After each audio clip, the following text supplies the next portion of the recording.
15 வயசு சின்ன பையன். அவனோட கிளாஸ் பசங்களாலயும், ஹையர் ஸ்டடீஸ் படிக்கிற பசங்களாலயும் ரொம்ப மோசமா புல்லி பண்ணப்பட்டிருக்கான். ஆக்சுவலி அவன் இப்போ இறந்து போயிருக்கான்.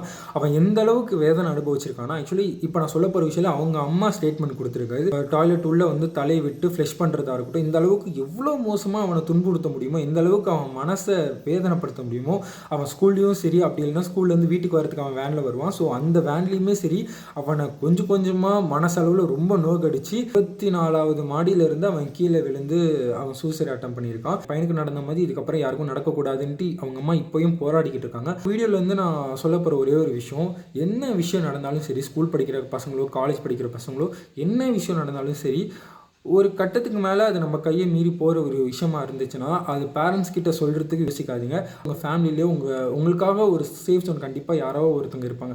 அவங்க கிட்டயாச்சும் சொல்ல நீங்க தயங்காதீங்க. அதுக்கான ஒரு ஸ்டெப் கண்டிப்பா அவங்க எடுத்து வைப்பாங்க. இந்த வீடியோ லைக் பண்ணி வச்சுக்கோங்க. கண்டிப்பா அடுத்த அப்டேட் இதுல இருந்து கண்டிப்பா குடுக்குறேன்.